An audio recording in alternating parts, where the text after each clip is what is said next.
Monsieur le Président, je partagerai mon temps avec l'ineffable député de Mirabel. J'aimerais aujourd'hui vous parler d'un problème qui est sérieux. Les citoyens sont l'objet d'un rapt légalisé de leurs économies, alors même qu'ils peinent à joindre les deux bouts à payer la totalité de leurs factures et à trouver un logement. Ce rapt légalisé, en contexte de hausse fulgurante du coût de la vie et de la crise de l'abordabilité, c'est notamment celui du prix de l'énergie, principale cause de l'inflation. Forcé de l'admettre, l'utilisation du carbone coûte cher. Pendant que le peuple épuisé et à la situation financière exsangue doit payer le gros prix, une élite déconnectée du peuple en profite et a tout le loisir de mener une belle vie douillette. En effet, pendant que le monde en arrache, le secteur de l'extraction du pétrole et du gaz engrange des profits records. Pendant les années 2020, 2021, 2022, on parle de plusieurs milliards de dollars, dont la moitié dans la seule année 2022. Pour 2022, on chiffre ça à 270 milliards de dollars. 270 milliards de dollars, pensez-y. Dont la moitié, 270 milliards de dollars, dans les poches de grandes corporations, dont 70 % des actionnaires sont étrangers. Il fallait bien entendu compter sur la pétromonarchie d'Ottawa pour leur offrir des garanties princières en subventionnant grassement, de manière directe ou indirecte, cette industrie qui n'en a nullement besoin. Mais ça, bien sûr, les conservateurs n'en parlent pas. Incestueux comme ils sont avec les pétrolières qui nagent dans les profits, malgré une rhétorique sur le gros bon sens populaire, eux qui n'ont aucun plan de sortie des énergies fossiles et qui préfèrent aujourd'hui, pour une énième fois, nous casser les oreilles avec la taxe carbone qui ne s'applique pas au Québec. Bravo. Soyons sérieux un instant, là. Si nous souhaitons parler du problème qui nous occupe, on traitera immédiatement des 6 crédits d'impôt qui totaliseront 83 milliards d'ici 2025, dans les 2 derniers budgets du gouvernement libéral NPD. 2 d'entre eux se démarquent particulièrement. Qu'on pense en premier lieu au crédit d'impôt à l'investissement dans les technologies propres, qui, malgré son nom, favorisera une extraction accrue de bitume et une augmentation de l'exportation du gaz.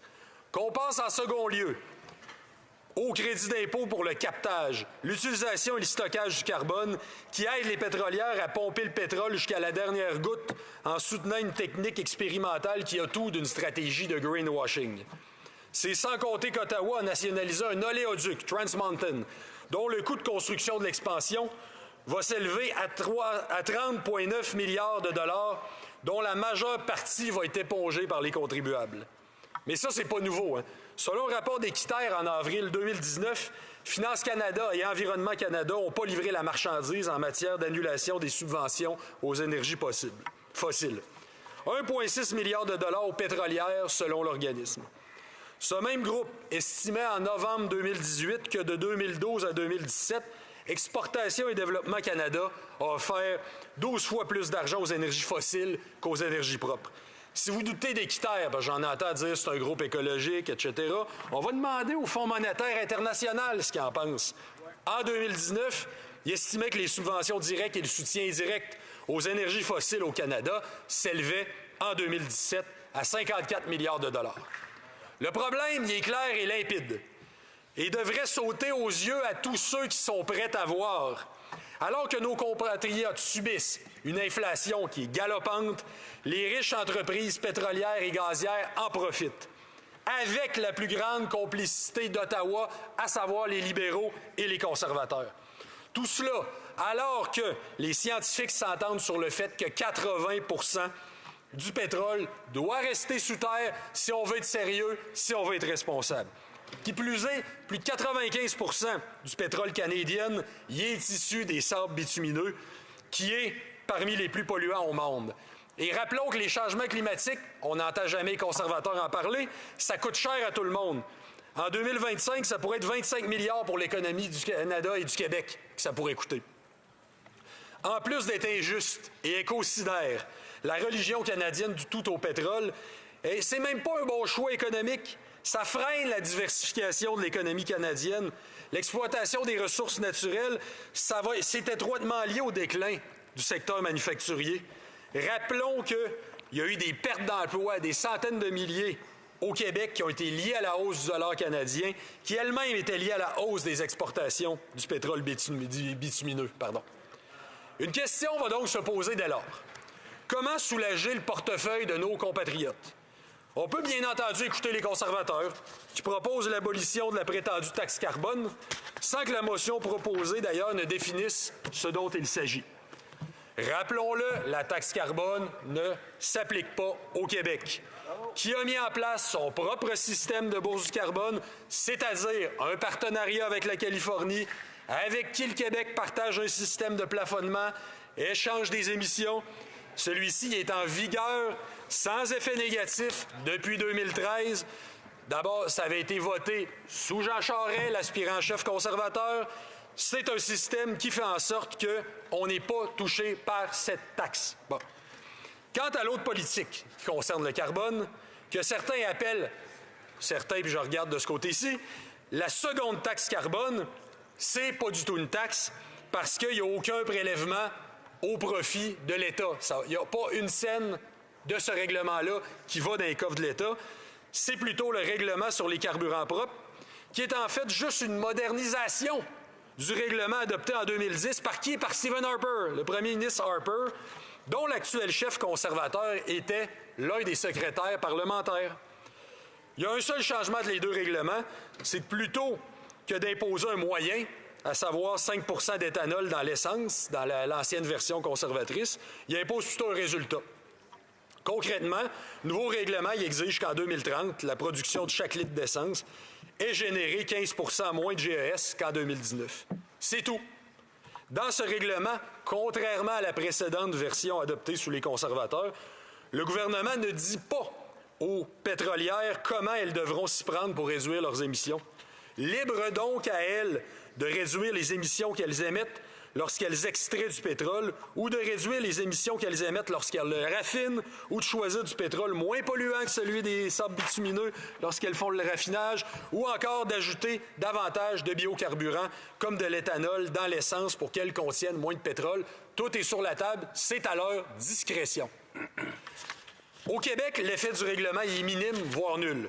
Le gouvernement du Québec a déjà adopté le règlement sur l'intégration de contenus à faible intensité carbone dans l'essence et le carburant diesel, qui prévoit déjà que l'essence vendue au Québec contienne 15 % de biocarburant. Les conservateurs proposent donc aujourd'hui, je dis aujourd'hui, mais c'est comme à chaque journée de leur vie, une mesure qui est polluante, qui offre une prime à ceux qui chauffent avec des combustibles polluants, sans en offrir à ceux qui ne polluent pas, comme les gens qui chauffent à partir d'électricité ou de sources renouvelables. Injuste aussi parce que ce sont principalement les ménages à plus faible revenu qui vont profiter de la taxe sur le carbone d'un certain point de vue parce que le gouvernement s'est engagé à remettre le produit de la redevance sur les carburants directement aux particuliers et aux familles par le biais des paiements de l'incitatif à agir pour le climat. Donc, c'est une redevance sur les combustibles qui est profitable aux ménages à faible revenu. Ils reçoivent plus qu'ils payent. Donc, sa suspension n'est pas au service des plus vulnérables. La vraie solution ne réside donc pas dans l'invention de faux problèmes. Si les Québécois sont relativement épargnés par la hausse des coûts du chauffage, ce n'est même pas parce que la taxe fédérale sur le carbone ne s'applique pas au Québec. C'est parce qu'ils ont depuis longtemps fait le choix des énergies renouvelables, notamment dans leurs moyens de se chauffer. Ce qui coûte cher aux Québécois et aux Québécoises, ce n'est pas les taxes canadiennes. Ce sont les milliards de dollars de l'argent des payeurs et payeuses de taxes qu'Ottawa offre en subventions directes ou indirectes aux pétrolières et aux gazières de l'Ouest. Mettons-y fin. Dotons-nous d'un sérieux plan de transition énergétique. L'économie et notre planète en sortiront gagnants. Nous en sortirons tous gagnants. C'est ça, le véritable gros bon sens. Merci, M. le Président. Bravo. Questions et commentaires? Questions and comments? The Honourable... L'honorable... Just make sure I get that right. The Honourable Member for Scarborough... L'honorable député de Scarborough-Guildwood. Merci, Monsieur le Président.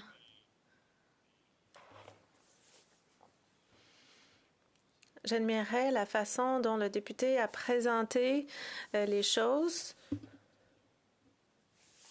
Et il se préoccupe, bien sûr, des effets des changements climatiques au pays.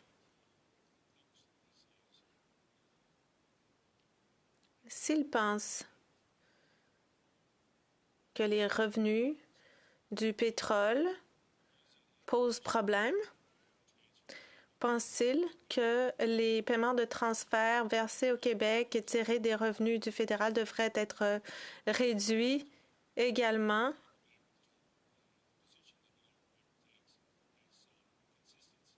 Pour être cohérent finalement dans sa position? Merci, Monsieur le Président. Je voudrais tout simplement rappeler à mon collègue que la péréquation est en très grande partie un mythe. Je voudrais l'inviter aussi à lire un excellent document qui a été rendu public il y a quelques mois sur les finances d'un Québec indépendant, qui montre que nous en aurions amplement les moyens.